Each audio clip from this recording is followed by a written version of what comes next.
Okay, well, thank you for inviting me to present here in Kiev.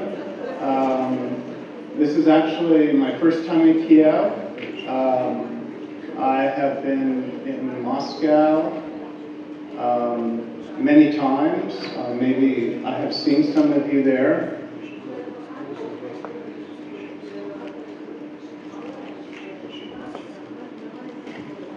Also, I've been to Odessa a couple of times, and I go there in a couple of weeks.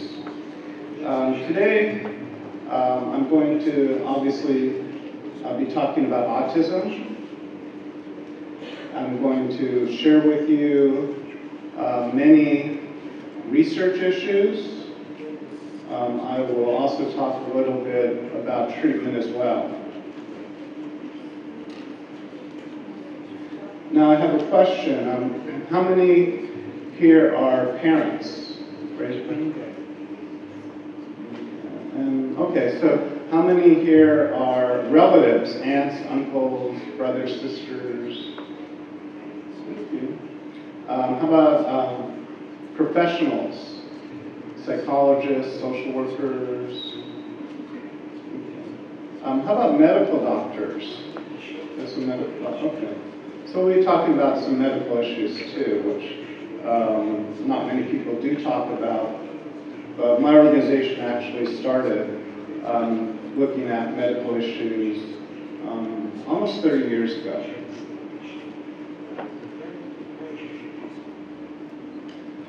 Just a little bit about me. I have been active in the autism field for 40 years, 40. So I've seen quite a bit.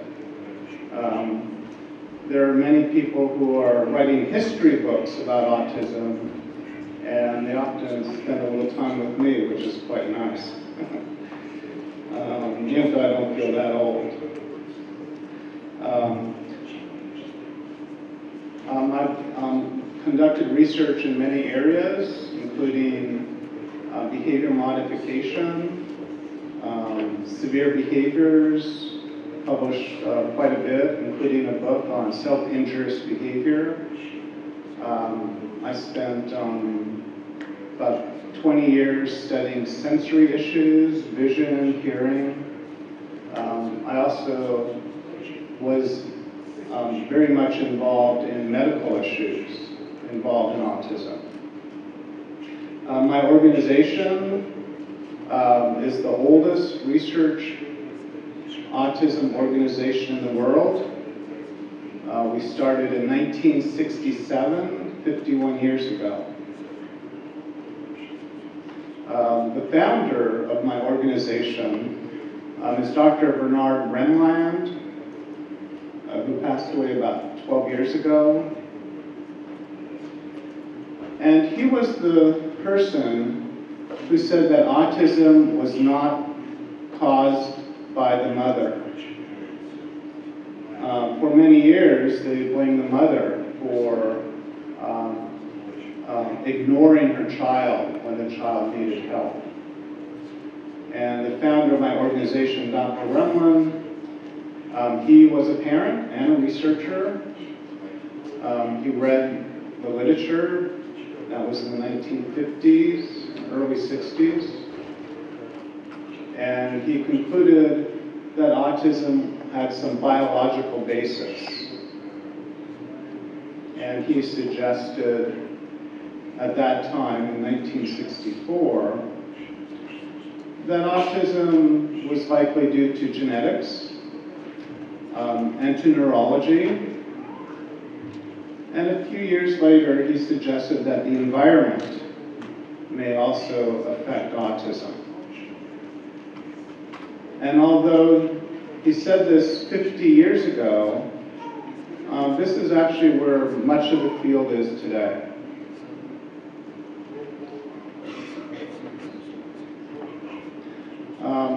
Before I go into detail about autism and research, I do want to talk about the big conference that I helped co-sponsor in Moscow. We've done this 6 straight years. There I am. And basically, this organization, Autism Challenges, was instrumental, very important, in bringing ABA, behavior modification, as well as PECS, Picture Exchange Communication System, to Eastern Europe, including Russia and actually here in Ukraine. And the conference talks, they have many issues they discuss, and the presenters are from all over the world, including the United States. I usually bring in 4 or 5 researchers every year to Moscow. They have researchers in Israel, India, United Kingdom, Holland, Saudi Arabia, France, and more. So it's a real international conference. And that's a conference I look forward to every year. Okay, so next slide.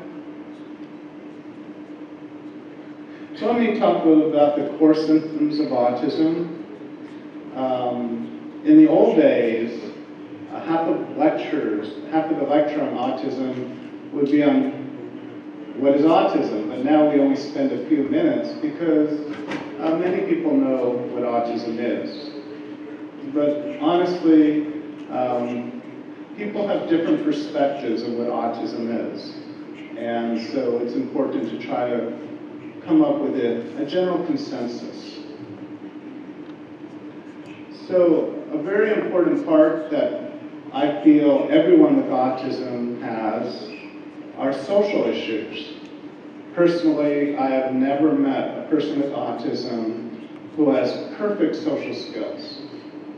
So social issues are really an important issue as far as understanding what autism is about. And we see different types of social issues. I can't look up there because I don't understand what it says. So I look down here. So one is social but awkward. Often these individuals are given the diagnosis of Asperger's syndrome. And basically they want friends, but they can't keep them because they don't understand appropriate social skills. How many people know who Temple Grandin is? There's a movie about her and books, and actually I went to graduate school with her, so I got to know her for a long time. And with her, she enjoys being with people, but she's also fine being all by herself. And so we call it asocial. A third type of social difficulty is what we sometimes refer to as antisocial. They don't want to be with people. And in the early days of autism, it was that people assumed that all of them were antisocial. But that's not true. But what's interesting, when you talk to adults with autism and ask them about their social behavior, they often will say that the main reason they do not like to be with other people is sensory related. Temple Grandin would say sometimes he would hug her and it bothered her a great deal. Others, they say they smell the person, like perfume or men's cologne, and that smell bothers them. Or it could be the sound of the voice, it just bothers their ear. And as a result, they try to avoid people because it's painful to be around them. So this idea of antisocial, we're starting to understand that much of it is due to sensory issues. Another common problem is communication. And this is also, I believe true for everyone with autism, is that they don't communicate properly. We know some do talk, but often it's not related to social. It's often related to what they're interested in. Also, with communication, we know some repeat words they hear. And others talk very little or not at all. And it's very important to be able to teach them how to communicate. Because we know that when they do not communicate, we often see behavioral problems, like tantruming, aggression, and self-injury. So communication is very important, and I'll be talking more about communication later. And more recently, as a core problem of autism, we see emotional issues. I hope I'm going slow enough. And one, I don't think it's true for everyone with autism, but for many, some people feel they lack empathy. They don't understand the feelings of others. And that's why some treatments work on understanding other people's feelings. You know, they'll have the happy face, the sad face, and so on. Because they just don't understand it. They just don't pick it up. And another important issue, which has been around a long time, but we just started talking about it now, is anxiety. Anxiety is extremely common in autism. The problem that for not studying it for many years is that we cannot observe anxiety. So people who study behavioral therapy, they often do not acknowledge anxiety because you can't see it. But many adults now who are writing books, including Temple Grandin, who are giving lectures, they are saying anxiety is extremely important. It really bothers them. They're very anxious. They just don't feel right. And what's interesting, and I'll talk a little bit about later, there's some indication that having gastrointestinal problems like constipation, that is actually considered related to anxiety, which surprised me. But if you think about it, when you have gastrointestinal problems, it causes internal pressure, internal stress. And we feel that is associated with anxiety, but we need to learn a lot more. And there's other behaviors not listed that are associated with autism, but are not as common. We know many are what we call insistence on sameness. They like things the same. And if something changes, they'll get upset. And we feel that this is due to their understanding. Because sometimes they get confused in terms of what to do, when to do, and so on. And if things are always the same, then they feel more comfortable. They know what to expect.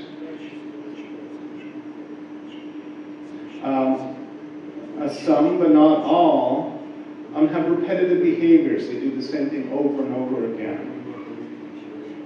It could be, the more obvious is behaviors such as rocking or hand flapping, and even moving their eyes around. We've seen that quite a bit. So repetitive behaviors occur quite a bit.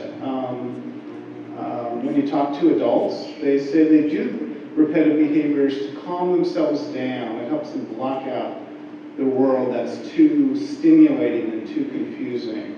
So by doing repetitive behaviors, they're able to focus their mind, their attention on themselves to block out everywhere else.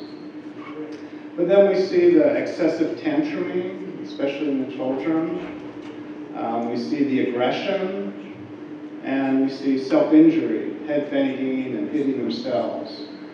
And we feel with especially self-injury, anxiety, and aggression, that there are many reasons why. And one of the problems in the field is that these problems are treated based on the training of the professional. So if the professional, say we have anxiety, if the professional is treating, if a medical doctor is treating anxiety, they may give them a pill to lower their anxiety. If a behaviorist is treating anxiety, they may involve some type of relaxation therapy to have them calm themselves down. If someone who is doing sensory therapy, they'll often will swing them very slowly to calm themselves, the children down, to reduce anxiety. So the way you treat some of these behaviors is based on the training of the professional. And although that makes sense to some degree, we're realizing that there are many causes of anxiety. So if anxiety is related to gastrointestinal problems, such as constipation, shouldn't you then treat the constipation to reduce the anxiety rather than relaxation therapy or a pill and so on? So the field is starting to look at many of their behaviors in different ways, and I feel strongly that the best way to treat some of their problems is to try your best to understand the reason why, and then develop the correct treatment based on that. And that, I think, is the future of the field. Okay, so let's start with some basics. The rate of autism. We had some press here earlier there asking about the incidence of autism. And for many years, in the 1990s and before, we always said it was 1 in 2,000 roughly. And we only knew statistics that were very good in England, the United States, and Japan. And it was all consistent. So in those days it was quite rare. And then, based on the US government, they stated that autism started to increase in the 1980s. And so if you're looking for the cause, see what may have started happening in the 1980s. And then over the years, it has increased dramatically. And this is a controversial issue, because one simple way is to say it's just better awareness. You're better aware, it's easier to diagnose. So there's always been a high incidence of autism in the community, it's just that we didn't know that they were there. Well, one, if you rely on the research, it shows it's mixed. There is better awareness, but there really is an increase in autism.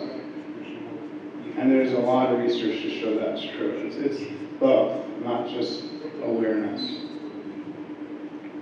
And in the United States, in April, they came up with a number of 1 in 59, which is the highest this one agency of the government has ever reported, 1 in 59. But what's interesting, well, one, I know a lot of countries around the world use this 1 in 59 if they don't have their own statistics. But it's really important when you talk about 1 in 59 that this was based on 8-year-old children. Okay? Not little ones, these are 8-year-olds. Okay? And if you talk about, and also the 1 in 59 that was reported this year, that was based on data collected in 2014. So the data was collected 4 years ago. Okay? So honestly, when one says 1 in 59, that means 1 in 59 8-year-olds in 2014, not in 2018. And to complicate even worse, if you think of the birth rate, say if a parent is saying, what are the odds that I'll have a child with autism today. It's not 1 in 59, okay? Because that's 8-year-olds in 2014. So if you work the numbers backwards, if you talk about birth rate of autism, it's actually the birth rate of autism in the year 2006, 12 years ago. Okay, so if you talk about birth rate of autism, what are the chances of having a child with autism? We don't know what it is today, but we know back 12 years ago it was 1 in 59. Okay, so a lot of people don't think like this, and they should. I just actually wrote a paper on it. And so, given that autism has increased over the years, I think it's very easy to assume that the birth rate of autism today is much, much higher than 1 in 59. I hope that makes sense.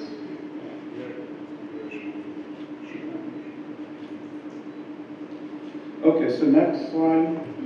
So I basically already talked a little about this. Why is there an increase? And again, we feel it's better awareness, but there's actually a real increase. And then the question is why? So I know there has been, we can go next slide. So I know there's been a lot of research on genetics. Actually, at least the United States government has put in a lot of money into genetics. I mean, a lot of money. And a lot of people like myself would say, yes, let's look at genetics, but also with all that money, let's try to figure out other things as well, like how best to help them. So with a lot of money put into genetics, we feel we could explain 20%, or 1 in 5. And here are different syndromes related to autism that have been found over the years. So 20% were confident purely genetics, called syndromic. But then the question is, what about the other 80%? And I'm sure some of that 80% will also be purely genetic, but then we're still figuring it out. But there's also research looking at many other things as well. So next slide. So although this was 3 years ago, it's, I think, a very important study, Canadian study, a very expensive study. And they looked at 85 families who had 2 or more children with autism in the same family.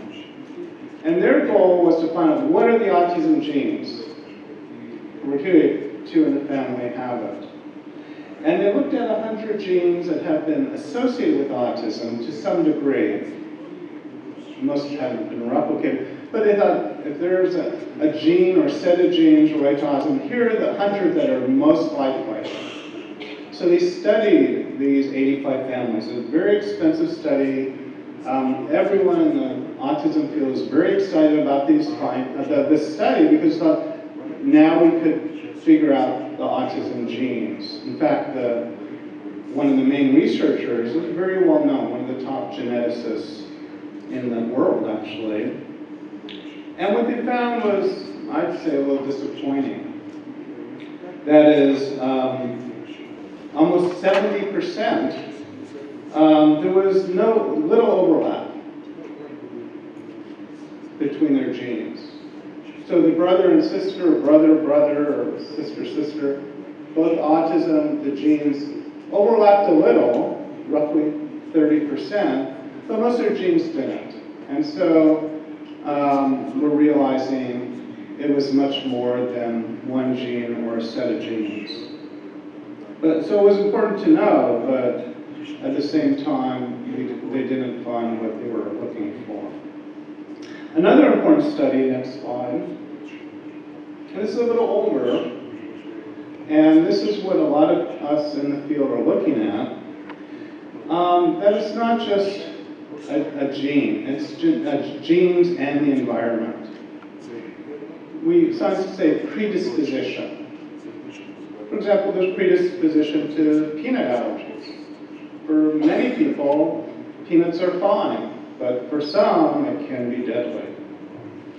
And so in this study, this was at Stanford University, so one of the top universities actually in the world, and they looked at twins, 192, and based on some very powerful statistics, they were able to conclude that the environment contributes to roughly 58%, so quite a bit, while the genes only contributed to about 38%. So actually these kind of numbers are somewhat similar to the previous study too. So from this, and actually from a lot of research since then, we do feel the environment has a big part in causing autism. And the question is, so given the something in the environment and a predisposition, a predisposition to that toxin, we might say, that could trigger the autism. So I'll talk about some of the environmental issues. So next slide. I guess that's it. So one we've known since the 1960s, that exposure to a virus, either during the pregnancy or soon after, can be associated with autism. And there's actually quite a few viruses that have been associated with autism. That is, during the pregnancy, the mother has a virus. It doesn't mean everyone who's exposed to that virus will have a child with autism, but they'll have an increased chance of having a child with autism. But we also feel that toxins in the water, in the food, and in the air can be associated with autism. For example, there's actually quite a few studies now showing the closer you live to farms, where they grow crops, they use pesticides to kill the bugs. The closer you live to these farms, the risk of having a child with autism increases.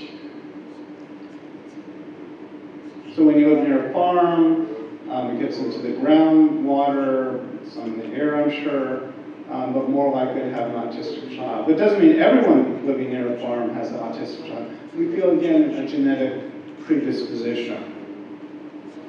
And there's also some pretty good research showing the closer you live to a highway, where a lot of automobiles, cars, the more likely you'll have a child with autism. Okay. But again, not everyone living near the highway will have a child with autism, but if you have a genetic predisposition. And what's interesting, and there's no research yet, but if you talk to a lot of doctors who see these children when they're very young, many of them are what we call fragile, medically fragile. They're sickly, okay. They're colicky, they're crying a lot, they're have ear infections. So they're not strong medically. They're on the weak side, you might say. And so the idea is, if you have a child who's weak, and likely caused by genetics, then given exposure to pesticides or pollution may lead to autism. But this isn't, again, we're working on trying to figure this out. But we're looking at risks, and we hope someday we'll be able to say, this causes autism, or this causes autism. Or given this gene, be careful, you probably shouldn't live near a highway. So we're working on that quite a bit. The problem we have is there are many different types of autism. Some people say 12 to 15 types of autism. Some people say 100 different types of autism. And actually my organization has been working on subtyping autism for a long time.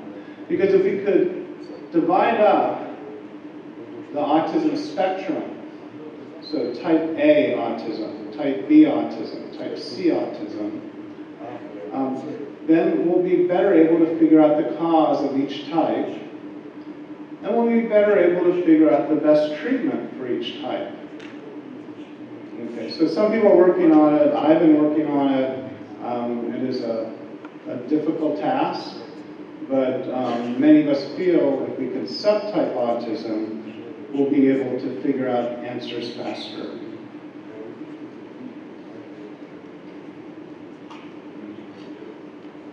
So why don't we go to the next slide.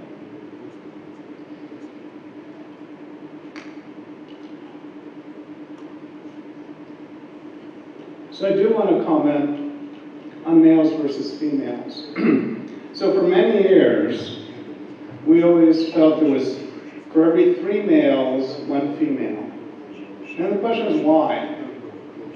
And I know there's some work in England especially, looking at a hormone called testosterone. And they feel that exposure to testosterone during the pregnancy is related to autism. Now what's interesting, when you look at females with autism, they have a lot of male characteristics. Okay, so we think that might be the testosterone, which is often male-related. But what's interesting, after the 1990s, research has shown that there were more males than females, maybe from 4 to 1 to 5 to 1. And so some people guess theory that maybe if there's a pollution out there, whether it's pesticides or automobile exhaust or something else, maybe that could lead to increase or a burst of testosterone during pregnancy. We don't know. But when you do research, you have to make hypotheses, and then you have to figure out whether that hypothesis is true or not.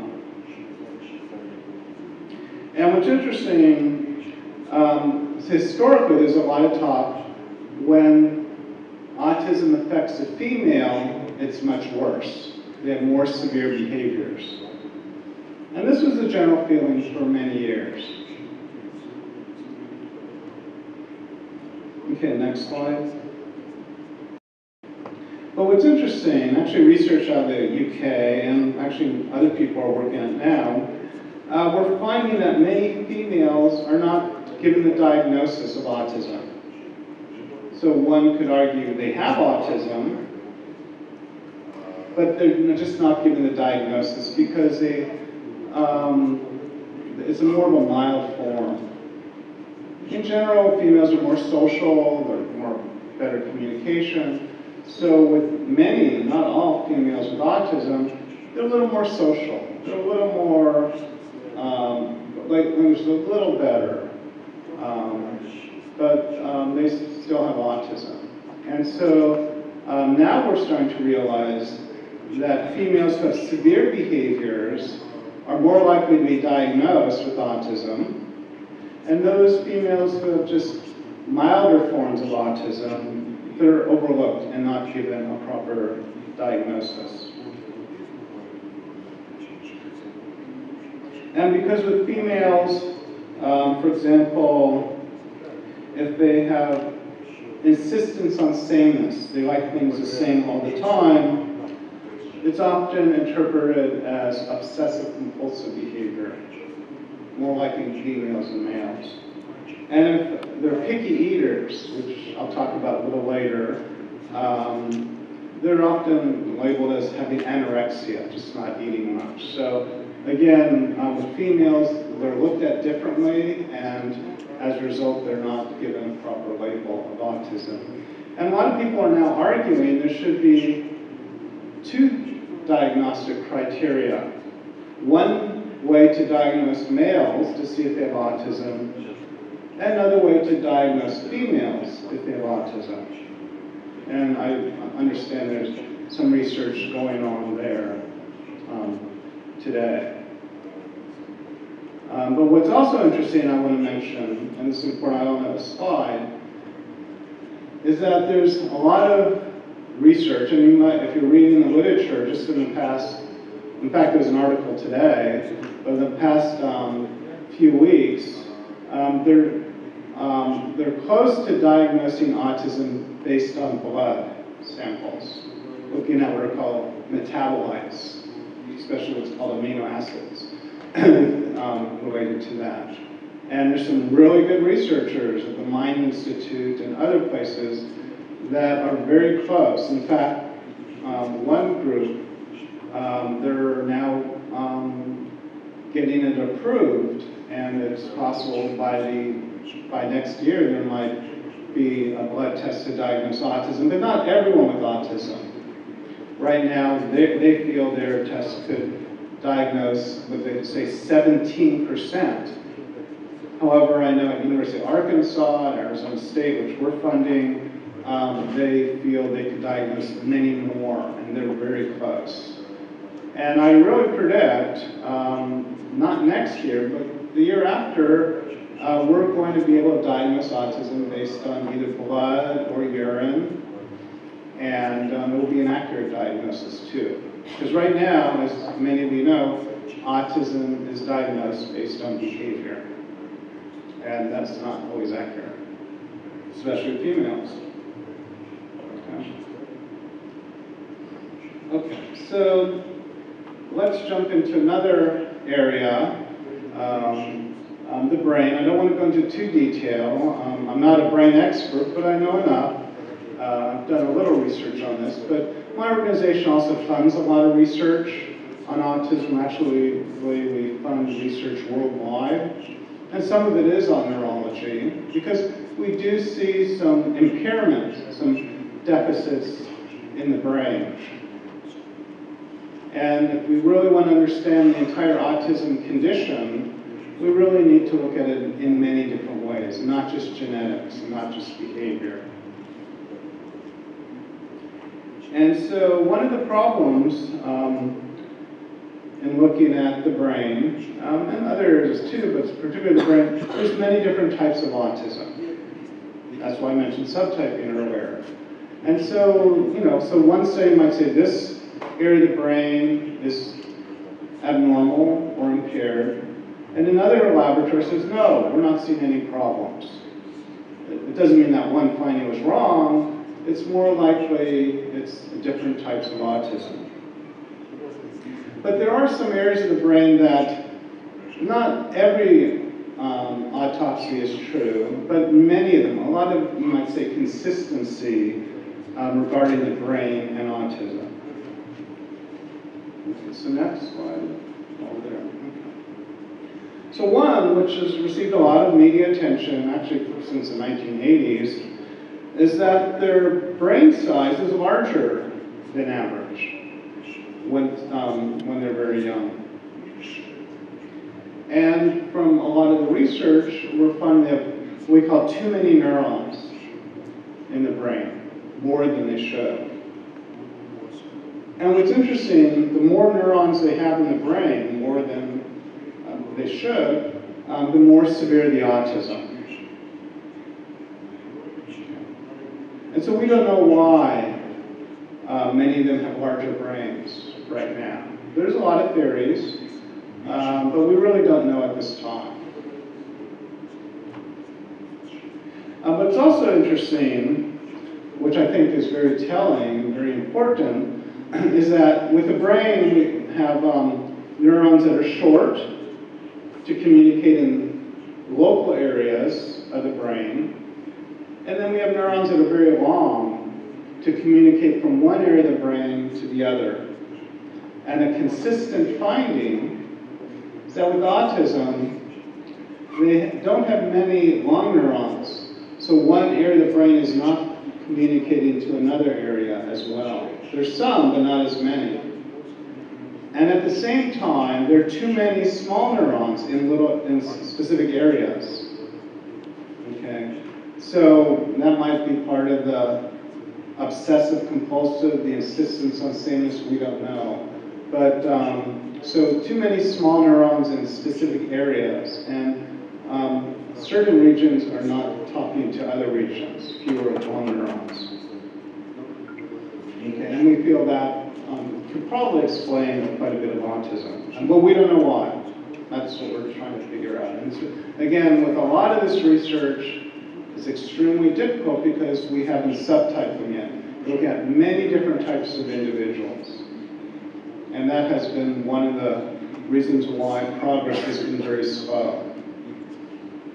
Okay. So here, I'm going to talk about just a few other areas of the brain that, again, consistent, many findings that showed similar findings, results. So in the cerebellum, motor activity, and also involved in coordination, also attention, there's some research on that. And we know quite a few people with autism, they have poor coordination and poor motor activity, especially those with Asperger's syndrome. And we also know there's a lot of attention problems in autism. For example, they have difficulty shifting their attention. So something stays over here, and they're looking at, and then something over here is trying to get their attention. You know, look at me, they say their name. It takes them a long time to change their attention. With someone without autism, it only might take a half a second to go here to here with attention. With autism, it could take 2 or 3 seconds where they gradually change their attention. And that's, we feel, is in the cerebellum. We know a lot of them have very focused attention.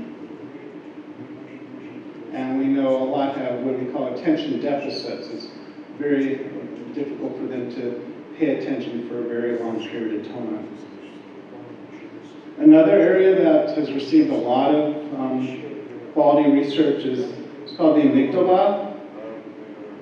And the amygdala is in the center of the brain, probably what's called the limbic system.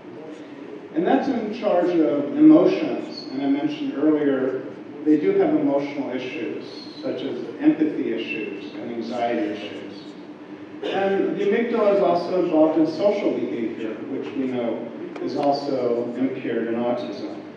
So we feel that deficits or problems in the amygdala could explain some, most, or all other social problems or emotional problems. Okay, next slide. The anterior cingulate cortex. This is actually quite common problem in autism. It's responsible for language, thought, and the autonomic nervous system, like the sympathetic nervous system and the parasympathetic. People know sympathetic, parasympathetic. Sympathetic gets you aroused. It's a fight or flight. You know, that's part related to anxiety.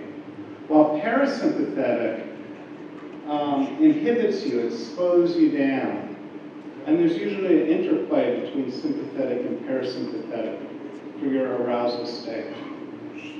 And what's interesting, there's a lot of good research showing that with autism, they have problems in their parasympathetic. They have problems bringing down their arousal level. And you can actually see that at the neurological level. Another area is the prefrontal cortex, and that's involved in personality, thoughts, actions, decisions, and planning. So executive functioning type of skills. Okay, so we see these deficits. We don't know why. Is it genetics? Is it the environment? Like the combination? We just don't know why. And as I said so far a few times, but I'll be seeing it many times, there's different types of autism, and it's very difficult to take a group of all different types and find the same thing. We need to subtype them. And then once you can subtype them, subgroups, it's going to be much easier to figure out the cause and the most effective treatments. And again, a lot of laboratories, including mine, are working on this issue. Okay, next slide. Oh.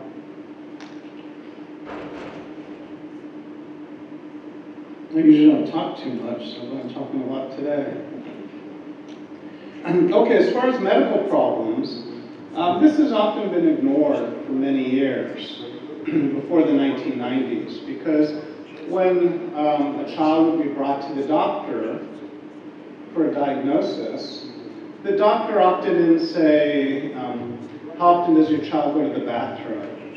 Or does your child have allergies? And so it was quite, it's been ignored for many years until the mid-1990s. And actually my organization developed the first think tank that focused on medical issues back in, again, I think it was 95. So for many years, doctors were not aware that these individuals have medical issues, and we feel rather strongly that more than half have some medical issues that need to be treated medically. But again, if you're not aware of this, or if you're a physician who's not aware of this, then you don't treat it. Okay, next slide. So probably the most common medical problem that we're aware of is gastrointestinal problems. Especially constipation, very common in these individuals. Basically, a child, when they have a bowel movement, it should normally be every day or every other day. But you know, when you talk to parents, they'll say, well, their child does not have a constipation because he goes once a week. And you go, well, that's not enough. Okay. So just being aware that your child should have a bowel movement every day or every other day, the worst every 3 days, is important to know. Because as I mentioned earlier, constipation is related to anxiety. And also you have this internal pressure that causes stress. And people often don't feel well when they have constipation. Another is chronic diarrhea. There's so many parents I meet who say, you know, ever since my child was 6 months of age or a year, they've had constant diarrhea for the past 4 or 5 years. Okay. So this is common. And another is bloating, excessive gas.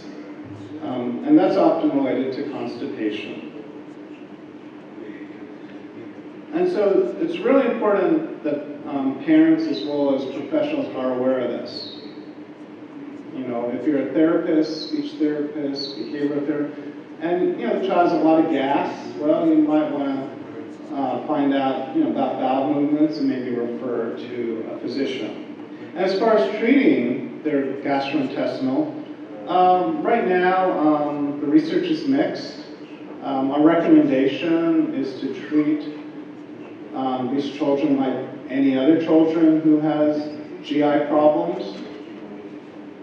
However, a lot of parents are also looking at special diets like the gluten-free, casein-free diet. Gluten, wheat, barley, oats, caseins, dairy products, milk, ice cream, and so on, cheese. And when parents put their children on these diets, that they sometimes will see the first normal bowel movement in years, within a week.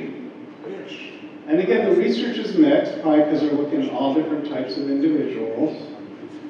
And although the research is mixed, sometimes I'll tell parents, well, you know, just try it for a month.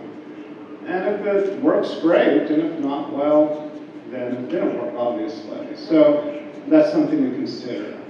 But other interventions that are common for gastrointestinal would be probiotics, very popular in autism, and also digestive enzymes. Okay. And with this, again, not much research, but some, it's mixed. And again, if your child has severe gastrointestinal problems, if I was a parent, I would try it. And if it works, great. But if not, then you have to realize that it just doesn't and move on to something else. Now, as far as, again, reasons for these, one is that we have some pretty solid research that as far as the bacteria in our gastrointestinal system is abnormal. they lack some bacteria that they should have, and there's not as much diversity. And they also have some harmful bacteria. Clostridia is actually quite common in autism, and it can be very harmful. We know that many children with autism are picky eaters. French fries, candy, and so on. And we feel that could contribute to their GI problems. And what's also not discussed much, and we have an editorial in one of our newsletters, is just drinking water. Because what's interesting, we know with autism, there's a lot of good evidence. They don't feel internal sensations like many of us do. So they might not, so there's evidence actually that they may not feel thirsty. You know, when we feel thirsty, we drink water, but they may not. And so we know that constipation in general can be caused by a lack of water consumption. So actually there's a chart we could look at just briefly. So this basically refers to how much water one should be drinking. And so actually there's, it's starting to be more and more people are thinking that many of these children are dehydrated. They just don't feel that thirst feeling. Again, there's some evidence to show that's true. And as a result, by being dehydrated, one, it's bad for your gastrointestinal system, but it's also not very good for the brain either. And so I often recommend to parents, make sure your child drinks a lot of water, because it's very good for them. Okay, next.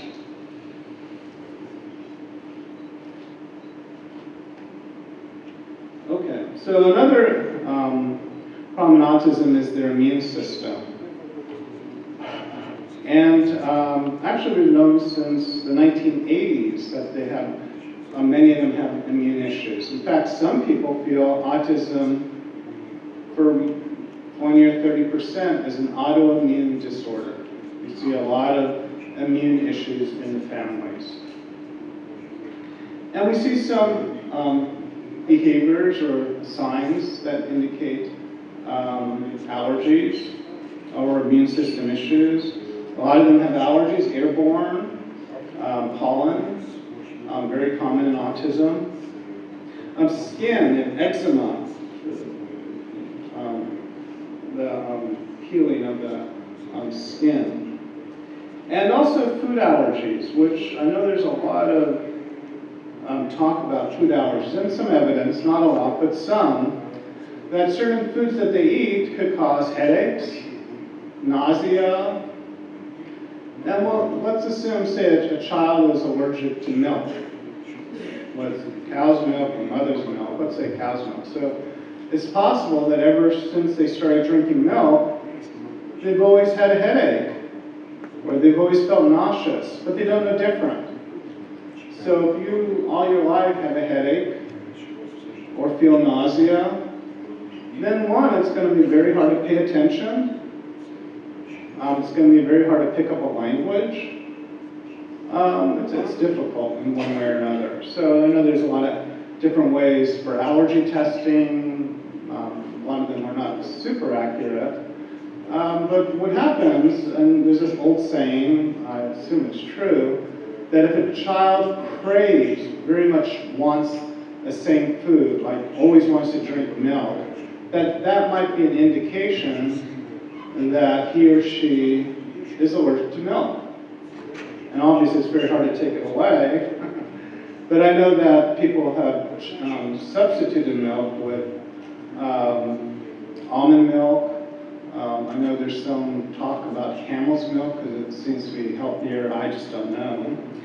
And so, but it's important to realize that some do have food allergies.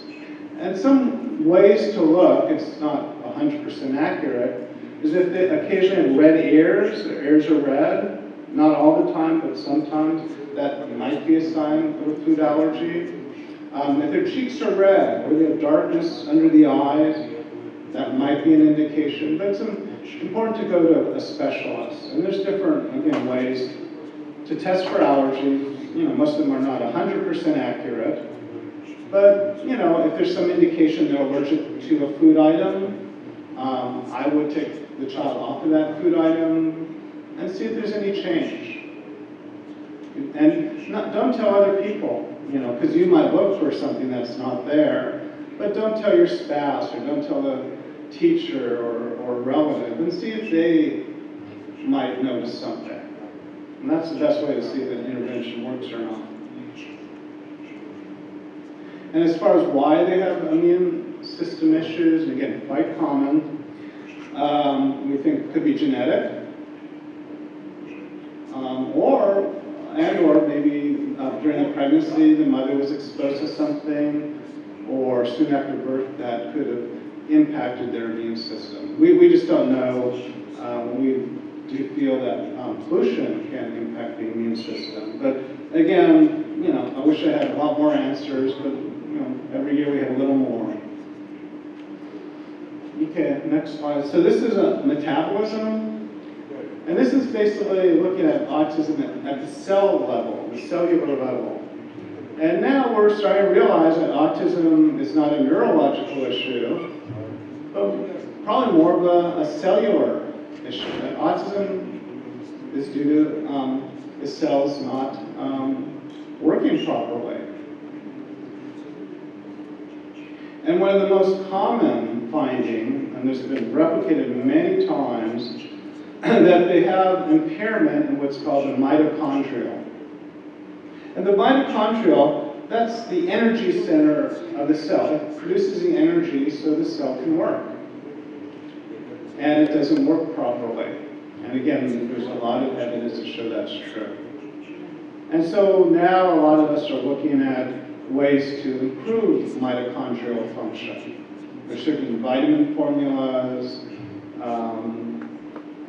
So we're just still trying to figure that out. But the mitochondrial, some feel that everyone with autism has a mitochondrial disorder or impairment. But again, so this is a very important finding. Many people in labs all around the world are finding mitochondrial dysfunctions. Again, the energy center of the cell. If the cell is not working properly, then one could argue the rest of the body is not working properly. Another part of metabolism that's received a lot of attention about 20 years ago, and it's pretty much accepted by many, including me, is methylation. And methylation is, it's a biological process, and it would probably take a half hour to an hour to describe it, but it's involved in neurology, neurological function, and also detoxifying the body. So if they're exposed to toxins, that even when they're older, the toxins build up and causes some type of brain damage, people argue. And there's some evidence that with autism, they don't detoxify like everyone else. What's interesting, for many years we looked at the hair, because you could analyze the hair to see how well they get rid of toxins out of their body. And what happened was, we were always happy saying, oh look, there isn't much coming out, so that's good, because that means they're not exposed to much toxins. But then the experts came to us, not in autism, and said, no, that's bad, because you want toxins in your hair and through your skin and your urine and so on. And so we were actually fooled in a way. Again, we saw very little toxins in the hair. We assumed that was good, little exposure, but it was lower than they should have. They should be excreting more toxins, because we're all exposed to it no matter what, but we normally excrete it through our body. But with autism, many do not.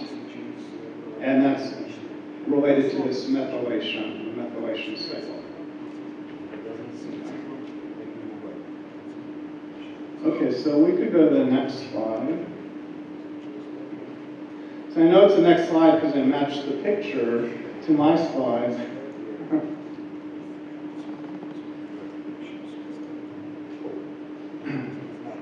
Okay. So here's an issue that's not talked about much. I talk about it. I've written quite a bit about this. And I think parents and professionals should be aware of it, is that many, not all, but many people with autism deal with a lot of discomfort and pain. Again, people don't talk about it, and they should, because a lot of these individuals are suffering. When you talk to adults, they're complaining all the time. You know, they said their body, has a lot of stress and discomfort, so they have deep massages once or twice a week. Lights bother them, so they often wear baseball caps.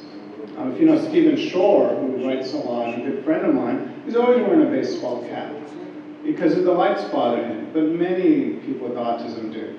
Sounds bother them. A lot of them put earplugs in their ears. And so there's different, I categorize two types of stress or pain. One's internal, so like the immune system I mentioned. For example, allergies, whether it could be food allergies that affect the brain, or just sinus from airborne allergies, gastrointestinal pain from constipation and bloating, excessive gas. Anxiety, that's internal pain. Everyone's experienced some anxiety at one time or another. They have a lot of anxiety. And then the discomfort and pain could come from outside their body. And that, again, allergies would figure that. But also, as I mentioned, sound bothers many of them. You know, sometimes when there's a siren from an ambulance or fire truck, you know, some of them have a severe temper tantrum. It's very severe. Or they cover their ears and then run away from that sound as fast as possible. Now, what's interesting, like Temple Grant and a few others, they say that they're always on edge. That is, they never know when there's going to be a sudden sound. They're in a room and there's a sound. And it really bothers them greatly. And so when they go into an environment, a place where, particularly if there's a lot of people, they don't know when someone's going to, make a loud noise, or a baby's going to cry, or someone's going to drop something. And so when they go into, you might say, social situations, sometimes they're just scared that there's going to be that sudden sound. And I hear this from a lot of adults. A lot of their anxiety is because they're afraid that the sudden sound will happen. And I mentioned about visuals, lights bother them. Fluorescent lights are considered the worst for them. It just bothers them greatly. And once in a while I'll consult with the school and I'll tell them not to use fluorescent lights, like incandescent lights. Tactile, some of them, if you touch them, they have a burning sensation. And so they're very careful in terms of what clothes they wear. And that's one of the reasons why we feel a lot of them like to strip and just run around naked, because clothes just bother them. I know Temple Grandin, when she writes, she often, when there's a change of season and you have to change your clothes, she says it takes her a long time to change the type of clothes because it bothers her differently. So they're very sensitive, many of them, to touch. And also smell. Sometimes smell bothers them greatly. So we often tell therapists and teachers and even physicians, not to wear perfume or cologne. Just keep it, just no smell, because it does bother them. So again, I wish more and more people would realize that many, if not the majority, of these individuals do suffer from discomfort and pain. Because if we start to realize that, maybe we'll be able to get more funding to try to figure out different ways to help them. Okay, next one. Okay, so treating behavior. Because, with behavior you see it, it's observable. You don't often see the internal. And since the 1960s, over 50 years ago, we see their behaviors associated with autism, and the goal is to treat them. And for many years, actually when I first got started, they were using very powerful medications, Haldol, Tegretol, Melorel. I mean, these are powerful ones. If you take you kind of turn into, you know, you have very little energy. You just sit there staring in a way. And what was interesting, when it gave these very powerful drugs to treat behaviors like aggression, like self-injury, they would say, well, we gave this very powerful medication and the aggression stopped. Or we gave this very powerful medication and their self-injury stopped. Well, the thing is, now they're just sitting there staring into space, and it's not very good to the brain. So they weren't really treating the behavior itself, they were just dampening down the person, which is not very healthy. But over the years, you know, we've been looking at different medications, and you know, there's no perfect medication for autism, because a lot of them do have side effects. And I know with my organization and some others, we only suggest medication if it's last resort. You know, you tried everything, it just doesn't work when it's severe. Because medications just aren't good for the brain.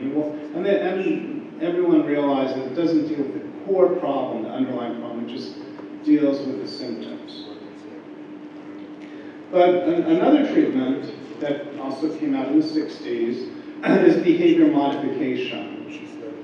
And a lot of it, the work came out of UCLA in Los Angeles, and I was able to work at that clinic for 3 years. And basically used behavioral techniques based on a famous psychologist, Skinner, B.F. Skinner. And over the years, behavior modification, or they call it applied behavior analysis, or ABA, has shown to be very effective. In fact, out of all the treatments out there, that has the most research. But they only look at the behavior. They don't look at whether the child might have constipation, or headaches, or even anxiety. They don't acknowledge anxiety because you can't see anxiety, at least the hardcore behaviorists. But they're very successful. Initially, it was very controversial because they used punishment to stop the behavior. They had a stick with electricity at the end, and if they were to act up, tantrum, or hurt themselves, they would give them an electric shock, and the behavior stopped. And when I worked at the clinic, when I was very young, 40 years ago, which I didn't like, I was hitting them to stop their behavior. And even when they were crying, one way to stop their crying was to spank them, and it did stop their crying, but it was not a humane way to do it. And after a couple of years, I left that clinic because it just didn't agree with me. There was much more natural ways to help them. But over the years, ABA has changed. They don't use punishment anymore. But it's important with ABA, Applied Behavior Analysis, and again, an extremely important way to help these children. It's a technique to optimize, to improve teaching. It's not a curriculum. You take the curriculum and then you use these techniques. And I'll talk a little bit more about it in a few minutes, because it is very important. But over the years, we're realizing there's other ways to help these individuals. So powerful drugs, no more. There's a few, but they're not as powerful. But we are looking in other ways. There's called the biomedical approach, looking at their chemistry and changing that, often through nutrition, looking at strengthening the immune system, nutrition, certain vitamin D seems to be very helpful. Vitamin B6, there's a lot of research on it. Dimethylglycine, there's DMG, and there's folic acid and so on. So there's a lot of nutrients that seems to help them. And this is especially true if they're picky eaters, because they're not eating a variety of foods. And in fact, sometimes we use the term starving brain, indicating the brain is starving for nutrients.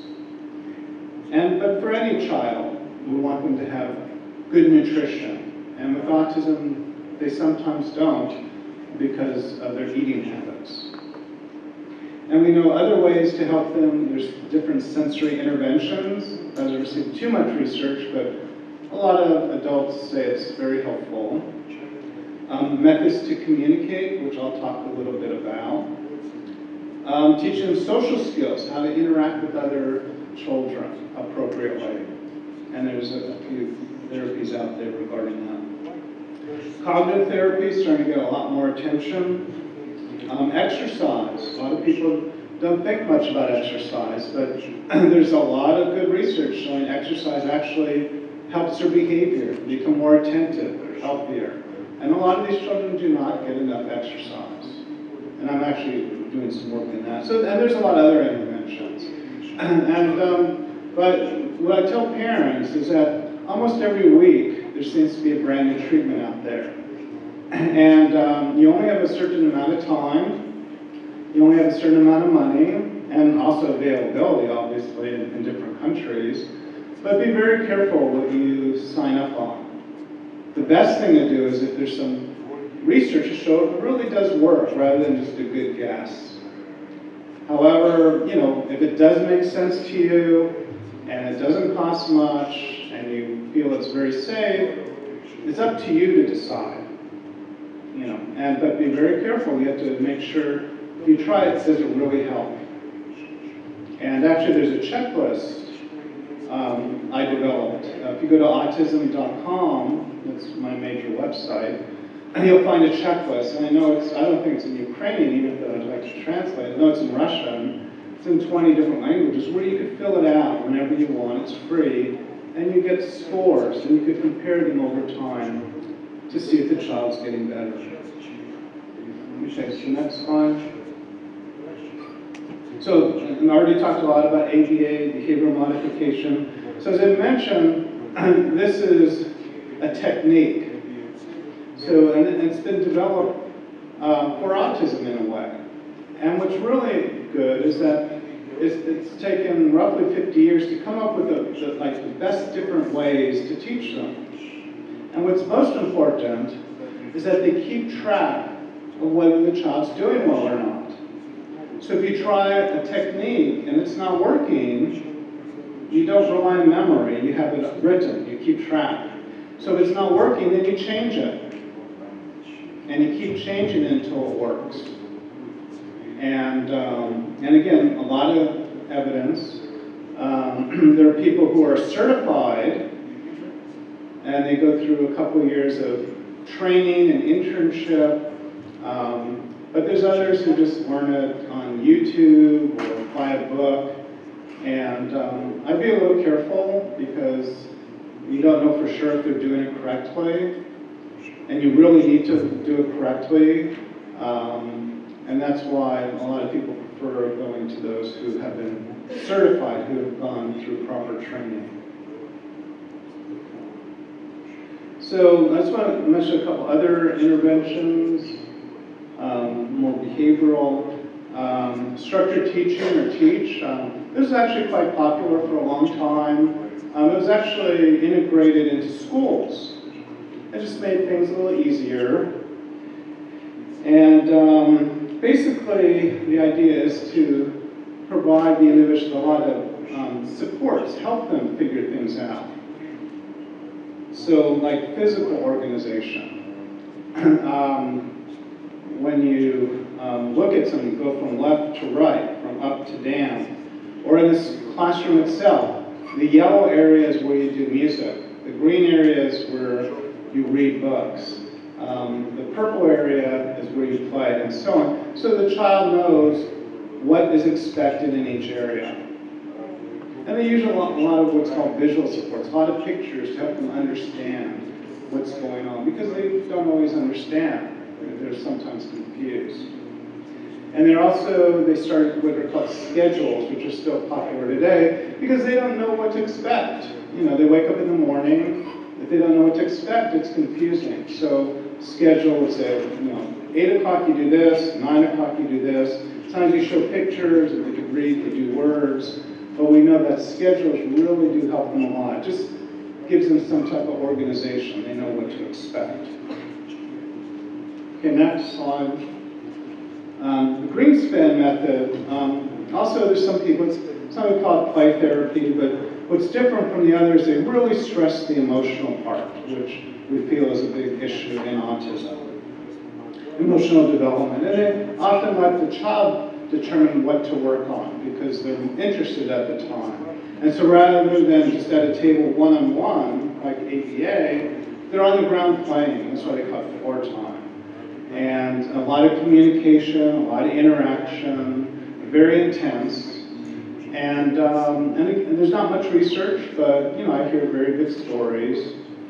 And basically what I've learned over the years, because there's a lot of different treatments out there that I've seen, and I just mentioned the 3 big ones, and there, again, others too, and they claim success, and if you assume that's all true, what they all have in common is that they're intense.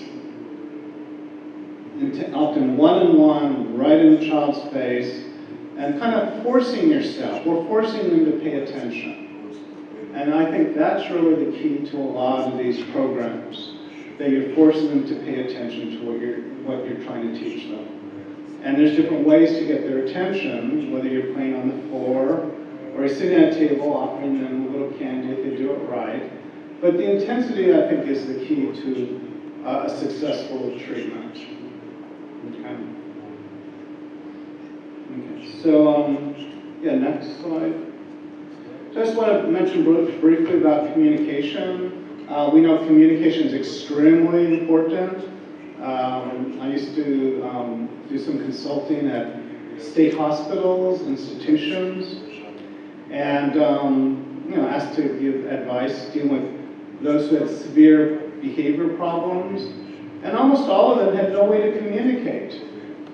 They didn't point. They didn't look at point pictures, anything. And there's, again, some good evidence showing the better they could communicate, the fewer behavioral problems.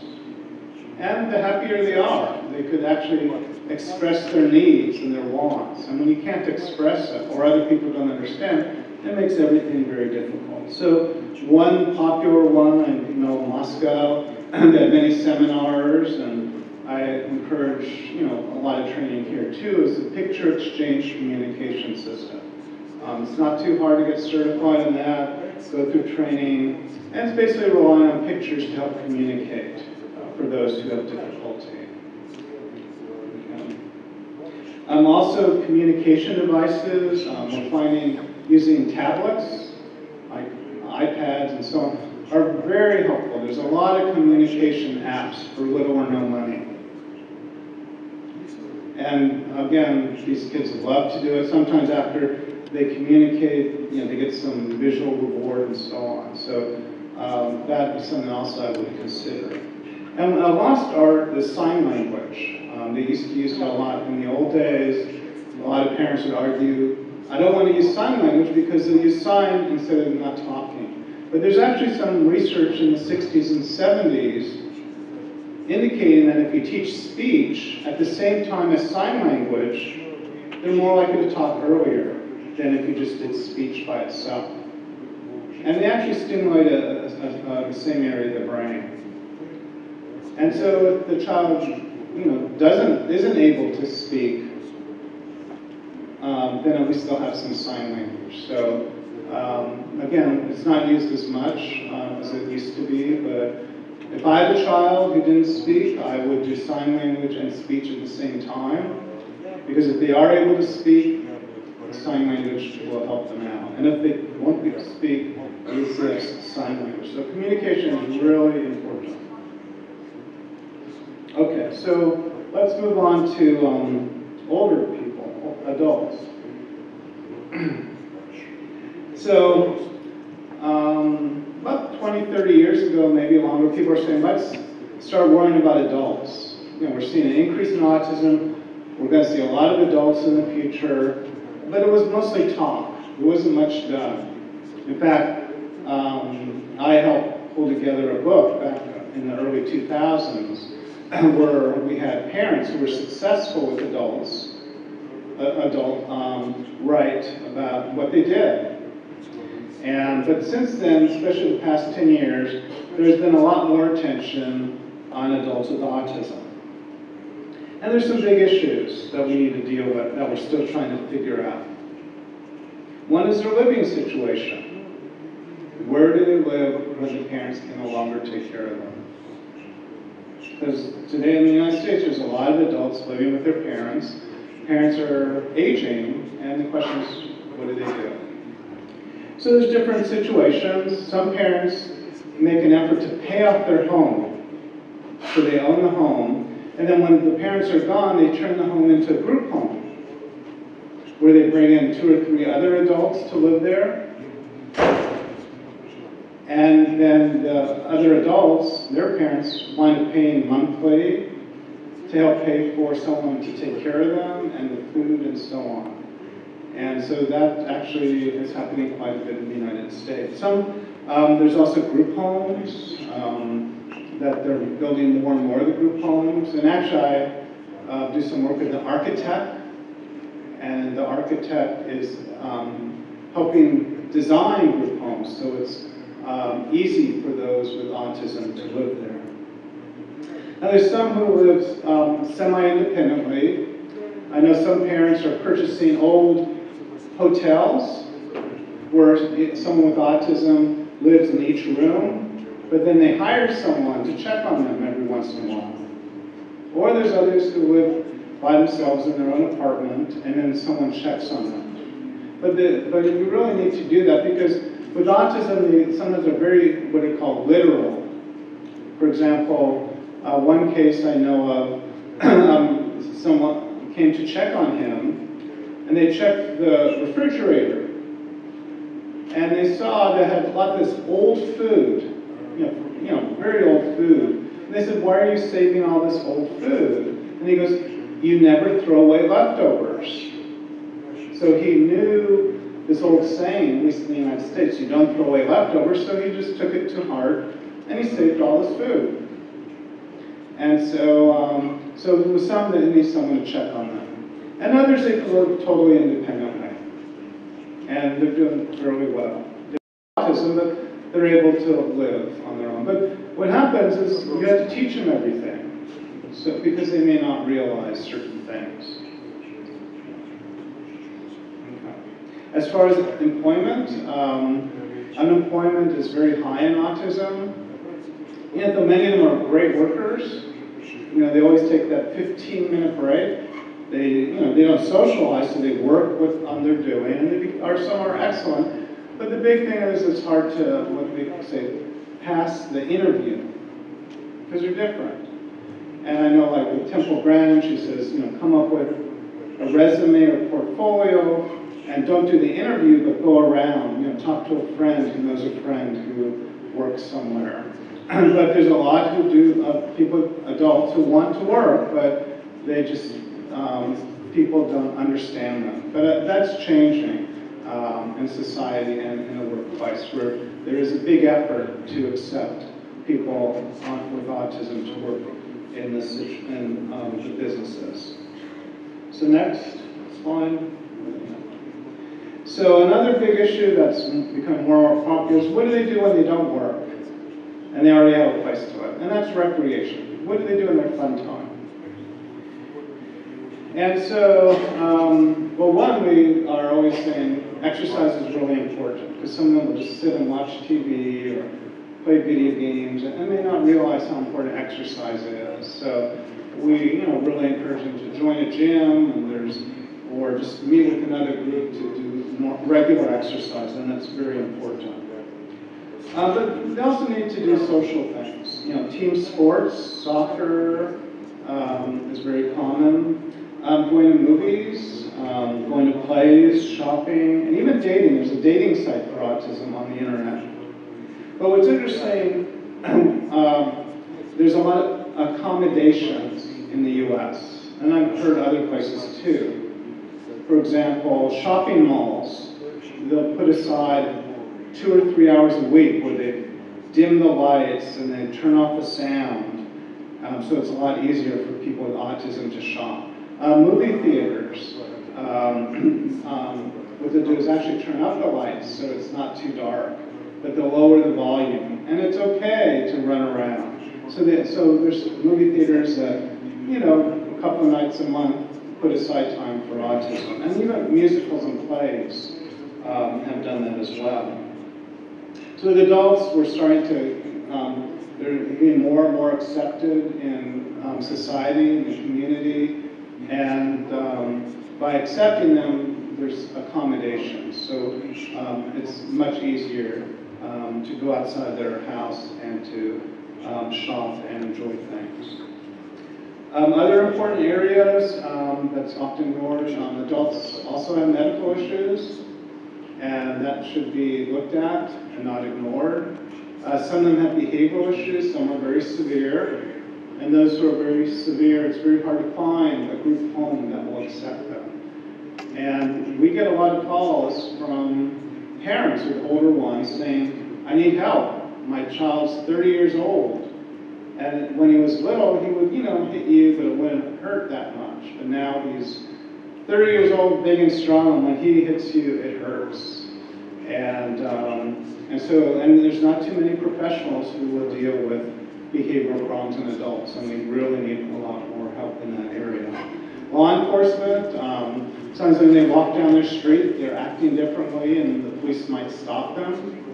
Or they may have certain behaviors that may cause trouble. For example, sprinklers, you know, that water the lawn. One I know, he collected sprinklers. And so in the middle of the night, he'd go out and, you know, take them from neighbors. And he'd go home and clean them up and put a serial number. And then he was once caught and got in trouble with the police. Or someone, actually a few I know, they look in homes of people. And they are arrested for peeking in the homes when they're only wanting to look at the ceiling fan. So we hear a lot of different stories like this. And so law enforcement, we feel, need to be aware. Some parents will go to a local police station, fire station, introduce their child, give them a notebook with a picture of their child, and describe their child. So if they're stopped in the future, then at least the law enforcement and police department will be aware of them and will help them out. And then another issue, which I've put together the first think tank in North America, is on aging as they get older, seniors. And what do you do? So next slide. So this came out earlier this year. It was a report by some of the top researchers and clinicians. We met in Vancouver, Canada for a few days to discuss what are the issues when you're 50 years and older in autism. And so this is a fairly new area, but based on estimates, if you include those who are diagnosed and those who are not diagnosed, based on my numbers and the population, it's roughly 500,000 in the United States have autism and are over 50 years of age. So next slide. So some of the issues would be seizures, gastrointestinal problems, immune problems. But regarding this, it's interesting. These issues you see in the normal population, the neurotypical population, who don't have autism, but who get older. So when you get older, you deal with these issues. But with autism, they've dealt with these issues since they were very young. Okay, so it's very interesting. So a lot of the medical problems in autism are common in just neurotypical people as they get older. Just, as we age, we again get seizures, GI problems, immune problems, bone density problems, memory, executive processing, and sensory. So the question, if they have all these problems when they're young, how does it develop? Is it worse when they're 50 or 60 years old? Is it the same? Is it different? We don't know. So we've got to start asking these questions now, and we're asking these questions right now.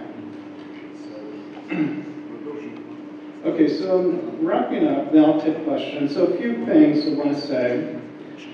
So as far as ongoing research, the big question a lot of us are asking, can autism be prevented? We don't want to get rid of these individuals. They're incredible people. But prevent it as far as autistic behaviors. We want them to be able to understand what's going on. We want them to be comfortable with their social relationships. We don't want them to be in pain or discomfort. We want them to be happy campers. We want them to have a quality of life. And so the question is, can autism be prevented? I know there's a couple of major research going on now where during the pregnancy, they're having the mother avoid toxins, anything that could cause, toxins that have no, like foods without pesticides, organic meats, clean air, clean water, vitamins and minerals to supplement to make sure the pregnancy is healthy. And they're working on these pregnant women now who've already had one child with autism, just to see if they'll have a second child. Because if you have one child with autism, the chance of a second one is roughly 20%, 18 to 20%. So there's a lot of research on preventing autism. Biomarkers, I mentioned earlier, there's a lot of good research right now. You see it in the media, at least I'm seeing it, where you could do a blood test, and we hope urine tests, which are easier, to be able to see if the child you may wind up with a child with autism or not. Both in pregnancy, we're trying to look at pregnancy and also after birth, so we'll see. And another question is recovery. There's evidence that roughly 18 to 20% recover, and they're not cured, but people don't realize that this individual has autism or once had autism. They get married, hold a job, but often they're, a little different, eccentric, quirky, but, society likes those types of individuals. So, as far as, but we cannot predict right now. If we could subtype autism, I hope we'll be able to determine what subtypes have the best prognosis. Other exciting research, stem cell research. I know parents are very excited about stem cells. Researchers, not as much. They're more into the genes. But there's one of the top researchers in the United States is looking at stem cells. She published a study the last year or the year before. And the first study, you find out if there's any negative effects. And she found no negative effects. And some just general reports of positive, but we need to learn a lot more. And there's different forms of stem cell, and I'd be very cautious, because I know you could go to certain countries to get stem cell therapy, but I don't know, I'd rather be safe than sorry. I suggest if you're very interested in stem cells, waiting a couple more years until there's real evidence to show that it works, or what type of stem cell therapy works, because you don't want to take a chance with a child. So, and again, a lot of people are interested, and we hope to have answers fairly soon. And gene therapy, they're looking at certain genes, sequences, see which ones are associated with autism, and given that, can you alter it, modify it, to take those behaviors away? There's a mouse study, even though it's only a mouse, but that they were able to breed repetitive behaviors, same behavior over and over again, and they modified a gene sequence and it stopped the repetitive behaviors. So there's a lot of excitement in this area where you find the sequences in the genes related to autistic behaviors, and then you modify that sequence to see if those autistic behaviors become better or improved. And that, I think, is where the future of autism research is. And I know there's a lot of people interested and excited about it. And the last one, which I mentioned, is subtyping autism, because I truly feel that if we could figure out different types of autism, we could better able to figure out the genes and therapies and other causes associated with each type. There might be a type that's associated with pesticide exposure. Another type exposed to heavy metal exposure. We don't know. But first we need to subtype them. You could subtype them physiologically or behaviorally It's a lot of work and it's very expensive. So I'm going to finish off giving some advice. So first, advice to professionals. I stress it's best to keep up to date with the research. I know with my organization, we spend most of our time summarizing research that we feel is important and getting it out there. We have several e-newsletters. We have a science hard copy newsletter. It'd be great if people in Ukraine could translate some of our work, and we're more than happy to show which ones we feel are the most important. And so we could work together on that, and that'd be great. So really keep up with the research. You don't want to rely on research from 10 or 20 years ago, because a lot is going on, more than ever before. And I actually have an e-newsletter called Clinical Research in Autism, and that's for obstetricians and pediatrician nurses to talk about diagnosis and risks and early medical treatment. This is all peer-reviewed studies. It's free. You can find it on the website, autism.com. And we also have webcasts, where it's almost weekly. We have experts talk about many different issues. And soon after, we put it up on YouTube, on our YouTube channel. We have experts. The good thing is if you watch these live, you can type in with questions, and the expert will answer your question.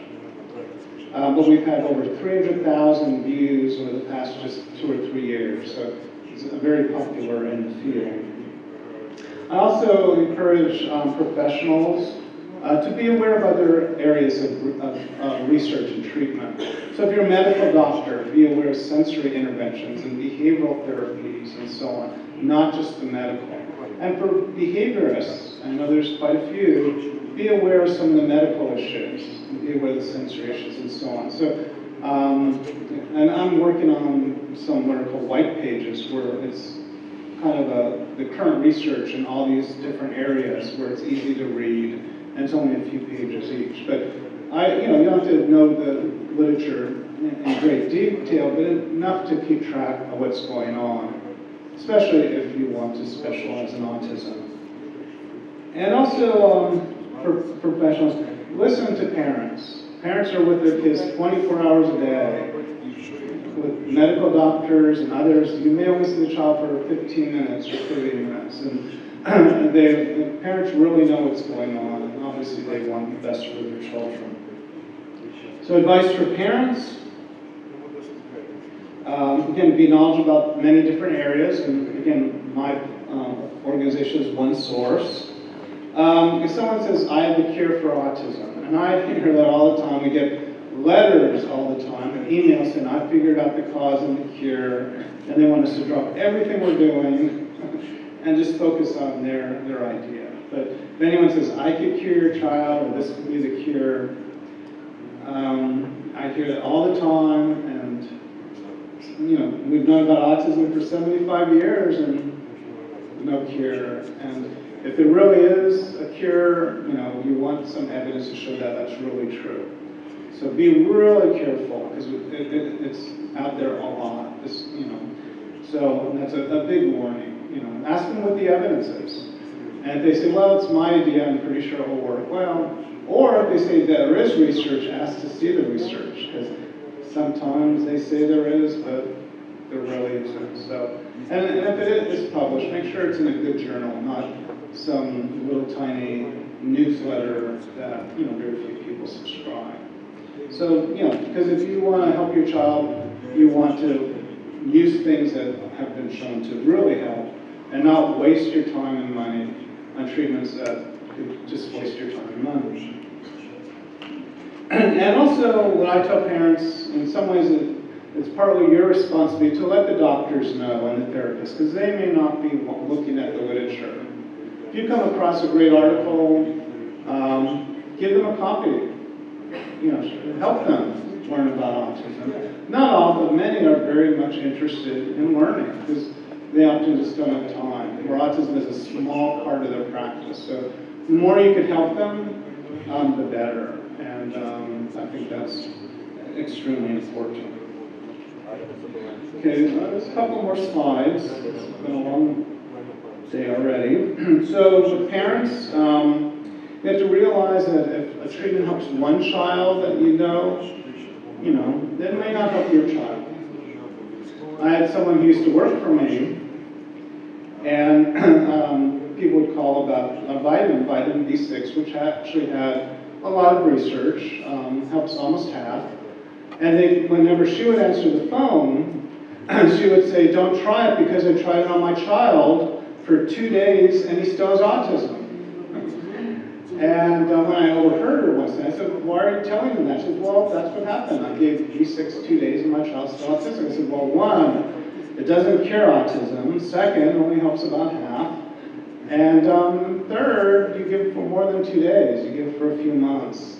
And so if you have a friend who has a child with autism, something worked, don't assume it's going to help your child. You might want to try it, but the treatment helps one child doesn't mean it's going to help everyone. And that's almost for any treatment out there. So just because it helps some, it doesn't help all. And also, this is mostly based on my experience, and I assume there's some research, that with autism they tend to get better with age.